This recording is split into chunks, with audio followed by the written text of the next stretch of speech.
آپ سب متوسط یا غریب لوگ بیٹھے ہو، میرے نبی جیسا غریب پوری کائنات میں کوئی نہیں۔ میں جبوتی صومالیہ گیا ہوں، وہاں کے غربت کو دیکھ کر مجھے لگا جیسے لفظ غربت بھی ان کی غربت پہ روتا ہے۔ ایسی غربت میں نے پورے پاکستان میں کہیں نہیں دیکھی جو میں نے جبوتی میں دیکھی، صومالیہ میں دیکھی، کیمرون میں دیکھی، چاڈ میں دیکھی، سوڈان میں دیکھی۔ 24 گھنٹے میں ایک دفعہ بھی کھانا نصیب نہیں۔ ہمارا غریب سے غریب آدمی 24 گھنٹے میں چولہا جلا بیٹھتا ہے، لیکن میرے نبی پر جو غربت آئی، کوئی ہے پوری دنیا میں تو اللہ نے مجھے پھرائی ہے جس کے گھر میں 2 مہینے چولہا نہ جلتا ہو۔ میرے نبی وہ فقیر تھے جن کے گھر میں 2 مہینے چولہا نہیں جلتا تھا۔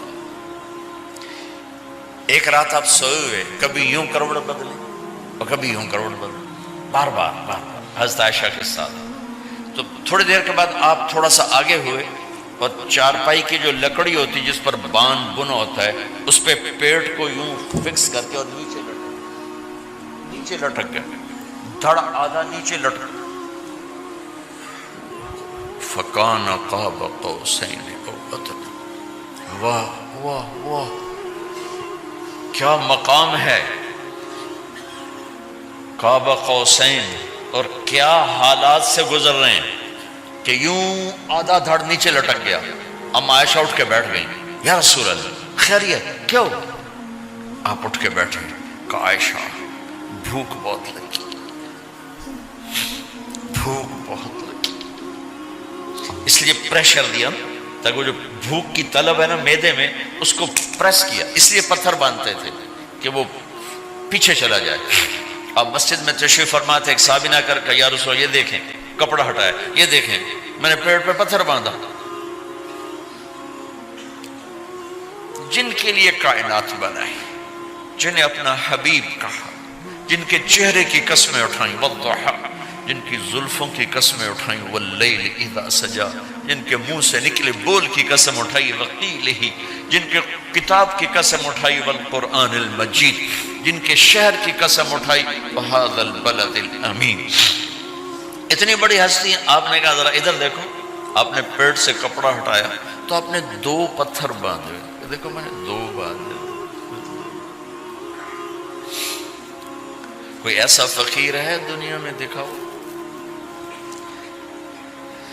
عائشہ بھوک بہت لگی تو اللہ کے تو حضرت عائشہ رونے لگی، کہا یا رسول اللہ پھر آپ اللہ سے مانگتے کیوں؟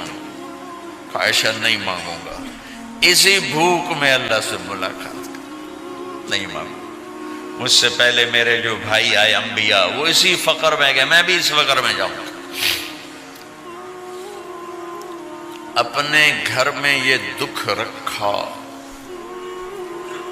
اپنی اولاد کے ذبح ہونے کو قبول کیا تاکہ آئندہ آنے والی امت کا غریب طبقہ گلہ نہ کرے، شکوہ نہ کرے، حرام راستوں پہ نہ جائے، غلط راستوں پہ نہ جائے، اور مالدار فخر نہ کرے میں کوئی بڑا آدمی بن گیا ہوں، میری اتنی بڑی فیکٹری بن گئی ہے، میری اتنی بڑی کمائی ہو گئی ہے۔ یہ نہ یہ بڑائی کی چیز ہے، نہ وہ چھوٹائی کی چیز ہے۔ جس سے اللہ راضی ہے وہ بڑا ہے، جس سے اللہ ناراض ہے وہ چھوٹا ہے، چاہے غریب ہے چاہے مالدار ہے۔ حضرت عائشہ فرماتی ہیں بیٹا 2 مہینے گزر جاتے تھے، ہمارے گھر میں چولہا نہیں جلتا تھا، چولہا نہیں جلتا تھا، 2 ماہ گزر جاتے تھے۔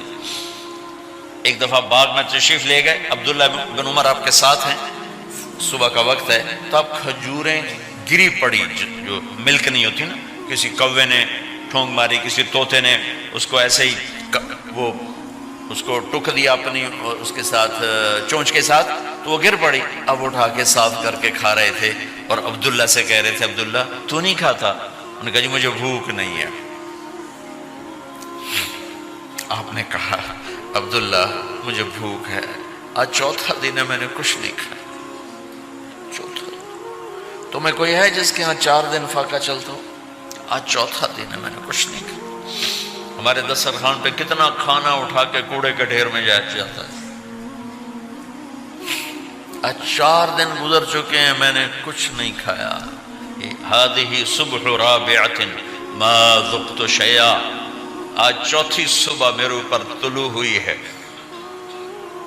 ایک لقمہ نہیں کھایا۔ آپ مسجد میں بیٹھے تھے، کعب بن عجرہ آئے تو آپ کو دیکھ کر ایسے کہنے لگے یا رسول اللہ مالی اراکا متغیر اللون، یا رسول اللہ آپ کا چاند سا چہرہ چمکتا آج مرجھایا ہوا کیوں نظر آ رہا ہے؟ تو آپ نے یوں دیکھ اپنے پیٹ پہ یوں انگلی رکھ کر کہا ما دخل جوفی ما يدخل جوف ذاتک منذ ثلاث، کعب آج 3 دن گزر چکے ہیں، پیٹ میں ایک روٹی کا ذرہ داخل نہیں ہوا، ذرہ، لقمہ نہیں، ذرہ، روٹی کا ایک ذرہ پیٹ میں داخل نہیں ہوا۔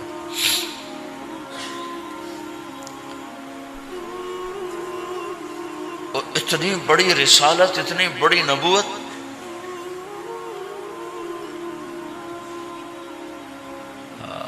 اپنی امت کے غریبوں کی تسلی کے لیے اور اپنی امت کے مالداروں کو سبق دینے کے لیے کہ اللہ رزق دے تو اپنی حیثیت نہ بھولو، اور اللہ نہ دے تو اپنے حبیب کی قربانی نہ بھولو۔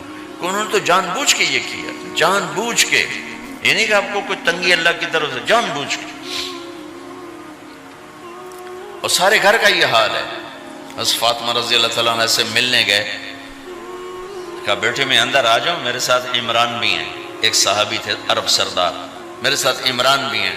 کہا ابا جان میرے گھر میں اتنی چادر نہیں کہ اپنے آپ کو چھپا سکوں، پردہ کرنے کے لیے میرے پاس چادر کوئی نہیں، تو آپ نے اپنی چادر اندر دے دی، کیسے پردہ کرنا، تو لپیٹ لی۔ اب اندر آئے تو آپ نے پوچھا میں نے سنا تھا تو بیمار ہے، میں تیرا حال پوچھنے آیا ہوں۔ تو باپ کو دیکھ کے آنسو نکل آئے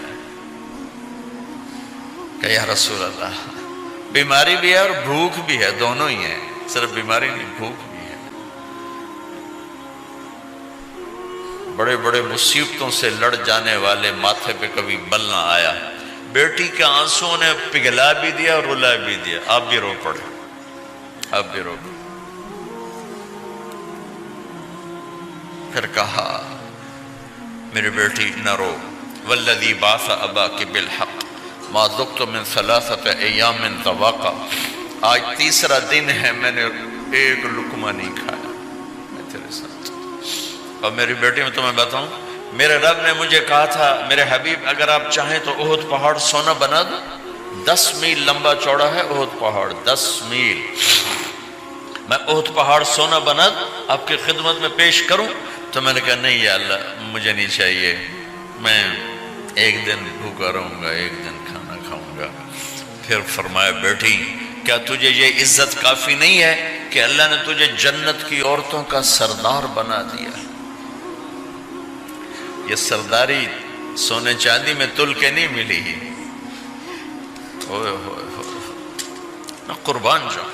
بھائیو اب سب ماشاءاللہ نوجوان نظر آ رہے ہو، تھوڑا وقت نکال کے اگر آپ پڑھے ہوئے ہو اپنے نبی کی زندگی پڑھا کرو، اپنے نبی کی زندگی پڑھا کرو، بڑا ایمان بھی بنے گا، حوصلہ بھی ملے۔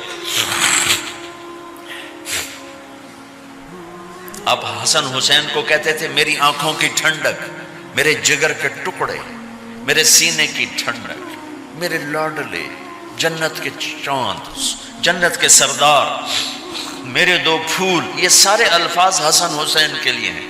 اور ان کے بھوک کی وجہ سے رونے کی آواز سنتے تھے اور تڑپتے تھے، لیکن روٹی نہیں مانگی ان کے لیے، روٹی نہیں مانگی، کہ اپنی امت کے غریبوں کو تسلی دینی تھی کہ اگر میں فقیر بن کے جا رہا ہوں تو تمہارے اوپر بھی امتحان ہے، چند دن برداشت کرو۔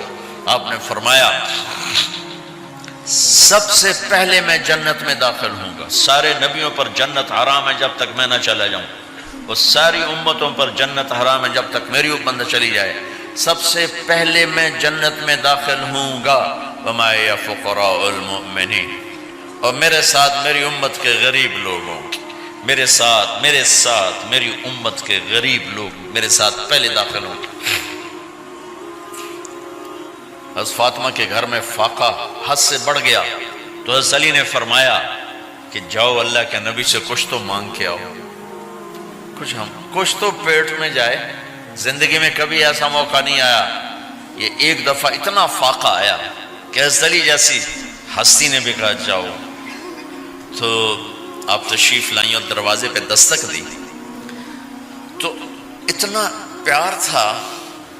جب حضرت فاطمہ گھر میں داخل ہوتی، اللہ نے ہمیں اولاد کے ساتھ کیا سلوک کرنا ہے اللہ نے ہمیں اپنے نبی سے یہ بھی سکھایا. حضرت فاطمہ جب بھی گھر میں آتی، اور ساتھ ہی تو گھر تھا، دیوار سے دیوار ملی تھی، روز کا آنا جانا تھا، تو میرے نبی بیٹھے نہیں رہتے تھے، آؤ فاطمہ کیا حال ہے، کھڑے ہو جاتے اور تیزی سے آگے بڑھتے. دروازے پر ہی حضرت فاطمہ کا ہاتھ پکڑ لیتے، ہاتھ کا بوسہ لیتے، بوسہ لے کر ہاتھ پکڑے پکڑے بیٹی کو چارپائی پہ پہلے بٹھاتے، اس کے بعد خود بیٹھتے تھے. اکرموا اولادکم، میرے نبی نے کہا اولاد کو عزت دو، پھر وہ تمہیں عزت دیں گے. ہمارے ماحول میں اکثر ماں باپ نے اولاد پہ ڈنڈا ہی اٹھایا ہوتا ہے، پھر ان میں بغاوت پیدا ہو جاتی، پھر کہتے ہیں اولاد نافرمان. آپ نے دستک دی تو کہنے لگے یہ تو فاطمہ کی دستک ہے، خیر تو ہے، پہلے تو کبھی اس وقت میں آئی نہیں. تو آپ نے ام ایمن سے کہا دروازہ کھولو. ام ایمن نے دروازہ کھولا تو آپ نے استقبال کیا، بٹھایا، پوچھا بیٹی کیا ہوا، اس وقت میں کیسے آئیں؟ کہ یا رسول اللہ بہت فقر ہے، بہت بھوک ہے، آپ کے پاس سنا کچھ مال آیا ہے، کچھ ہمیں بھی دے دیا جائے. اتنی صابر بیٹی زندگی میں ایک دفعہ بھوک کی شکایت لے کر آئیں، اور آگے باپ نے پھر پیپر لے لیا، پھر امتحان میں ڈال دیا. آپ نے کہا بیٹی میرے پاس 5 بکریاں کھڑی ہیں، دے دوں یا 5 دعائیں سکھا دوں؟ یہ بھی کوئی کتنا سخت موقع تھا، کتنا سخت موقع ہے کہ صبر کا پہاڑ بیٹی اتنی مجبور ہو کر آتی ہیں کہ یا رسول اللہ برا حال. تو میرے نبی کہتے بیٹی یہ بکریاں بھی لے جا، دعائیں بھی لے جا، دونوں جمع کر دیتے، یا دعائیں بعد میں سکھا دیتے، بکریاں دیتے، ایک تو دے دیتے. پر امت کے غریبوں کو تسلی دینی تھی، چونکہ امت میں اکثر طبقہ غریب ہوگا. تو آپ نے کہا بیٹی 5 بکریاں دوں یا 5 دعائیں دوں؟ تو وہ سمجھ گئی اپنے باپ کے مزاج کو کہ ابا جان امتحان لے رہے ہیں. تو کہا ابا جان بکریاں چھوڑ دیں، مجھے دعائیں سکھا دیں، مجھے بکریاں نہیں چاہیے. بھوکے کی رات بھی گزر جاتی ہے اور بھوکے کا دن بھی ڈوب جاتا ہے. تو آپ کا چہرہ ایسے کھل گیا کہ میری بیٹی پاس ہو گئی. کہا بیٹی آپ تم دعا میں یہ کہا کرو یا اول الاولین یا آخر الاخرین یا ذا القوة المتین یا راحم المساکین یا ارحم الراحمین. یہ تیرے لیے 5 بکریوں سے اعلیٰ چیز. اب گھر واپس گئیں خالی ہاتھ. حضرت علی نے فرمایا تو کچھ بھی نہیں لائی؟ کہا نہیں لائی ہوں، بہت کچھ لائی ہوں. کہا کیا؟ کہا میں دنیا لینے گئی تھی، آخرت لے کے آ گئی. ذهبت للدنیا وجئت بالآخرہ. تو حضرت علی نے فرمایا تیرا آج کا دن سب سے اعلیٰ دن، خیر ایام کی حال. داماد کا امتحان لے لیا، حضرت علی کو بلا لیا. علی 5000 بکریاں دوں کہ 5 دعائیں دوں؟ اس وہاں تو 5 بکریاں، اب 5000 کر دیں. علی 5000 بکریاں لیتے ہو یا 5 دعائیں لیتے ہو؟ تو بھی سمجھ گئے کہ آج میرا محبوب مجھ سے امتحان لے رہا ہے کہ علی کتنا کو مضبوط ہے اپنے ایمان میں. اور فاقے میں نے بتا دیے کیا گزر رہے. آدمی اپنی بھوک سہ لیتا ہے، اولاد کا رونا برداشت نہیں ہوتا ہے.